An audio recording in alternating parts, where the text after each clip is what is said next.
Welcome to This Explainer. Look, if you're watching this, I know you might literally be at a breaking point right now. You've probably endured the sleepless nights, those frustrating school meetings that just kind of went nowhere, and that absolute agonizing experience of watching your kid fall apart Sunday after Sunday just at the thought of Monday morning. Today, we're looking at a desperate, incredibly difficult decision, whether to keep your severely bullied child home from school just to protect their mental health. Now, it can feel like giving up, I know, but as we're going to see, when you handle it correctly, it's actually a really powerful protective step.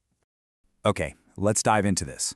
To guide you through this crisis without losing any legal ground, we're going to cover the heartbreaking decision, the short legal answer, a 72-hour action plan, crucial mistakes to avoid, and finally, when you must escalate.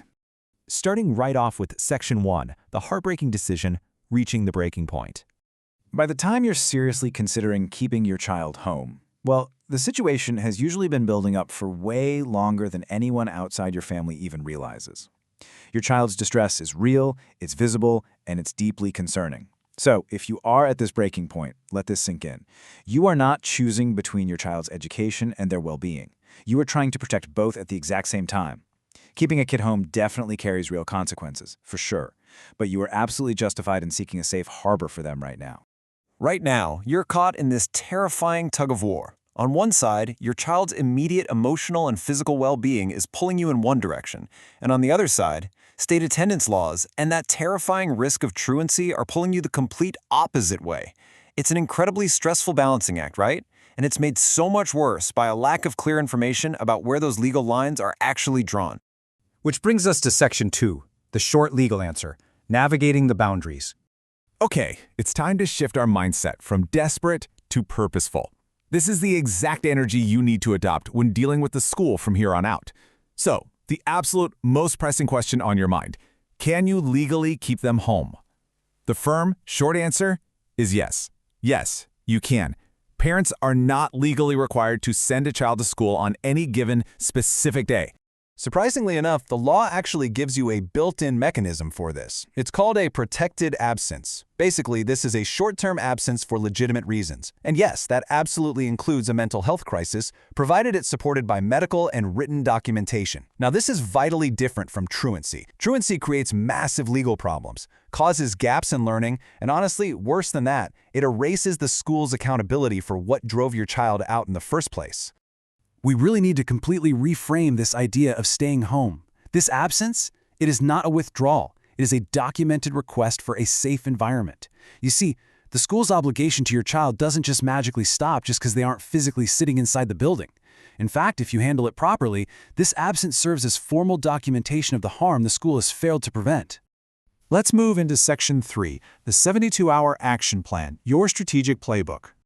Listen, the goal here isn't just to get through today. The goal is to use this moment to force the school to provide the response they really should have provided weeks ago. This playbook is going to empower you to turn a crisis into a highly strategic documentation event. Let's move to and see how this builds across the first 72 hours and beyond. This timeline is basically your anchor. Day 1 is all about notifying the school. Days 1 through 2, that's when you focus on contacting the pediatrician. And then by the end of week 1, you absolutely must secure an urgent meeting. Let's break these down step by step. Right, on day 1, you must contact the school in writing. I literally cannot stress this enough, in writing. Please do not just call the attendance line and say your kid is sick. You need to send an email directly to the principal and copy the school counselor. In that email, you explicitly state that your child is not attending due to the emotional and psychological impact of ongoing bullying. You want to use the exact words bullying and mental health. Doing this creates an immediate written record that connects the absence directly to the bullying. Moving on to days 1 and 2, you need to contact your child's pediatrician within the first 48 hours. Explain the whole situation and request medical documentation of their emotional distress. A physician's note that references anxiety, emotional distress, or an inability to function safely in the school environment, that medically justifies the absence. It protects you from any truancy claims, and it fully supports any future accommodation requests you might need to make. Now, by the end of week 1, your strategy really needs to escalate. In your initial email, you should be requesting an urgent meeting, again in writing, to discuss exactly what the school is going to do to make the environment safe enough for return.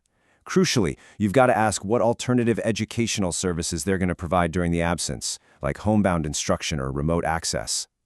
And hey, if your child has an IEP or a 504 plan, request an emergency meeting immediately. An extended absence tied to bullying seriously implicates the school's legal obligation to provide a free and appropriate public education. Okay, Section 4, crucial mistakes to avoid, protecting your position.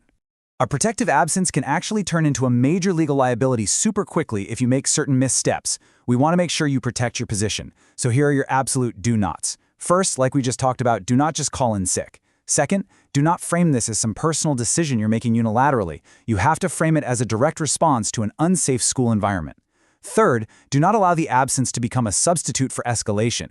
Keeping them home buys you some time, sure, but it doesn't solve the underlying problem. And finally, do not assume the school will reach out to you proactively to offer a safety plan or remote education. Honestly, they almost certainly won't. You have to be the one to request it. So, the crucial point is this. Do not let the absence stretch on without a clear return plan.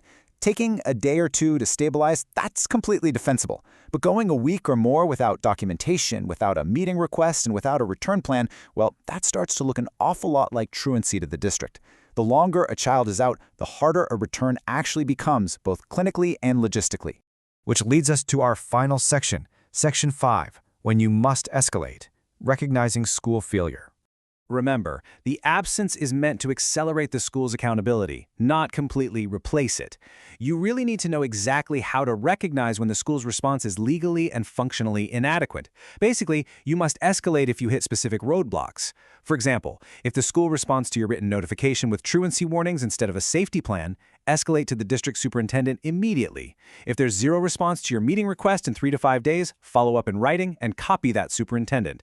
If the absence stretches beyond a week without a solid plan, it's time to consult an educational advocate. And crucially, this is a big one. If the school suggests your child needs a behavior plan or should just avoid certain areas, essentially shifting the blame onto the victim, that is a massive red flag.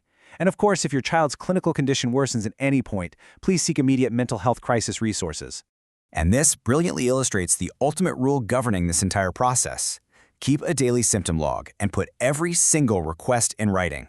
Make a note of what your child says about school, log their physical and emotional symptoms, and document literally every single interaction you have with the school. This written paper trail is exactly what transforms an absence from a liability into undeniable proof of harm that the school failed to prevent. I want you to remember this. Keeping your child home is not a failure. It is a deliberate, protective documentation event. You are stepping up and taking control of an impossible situation. So I'll leave you with this question. What written action will you take today to force the accountability your child deserves? Thank you so much for joining us for this explainer, and we will see you next time.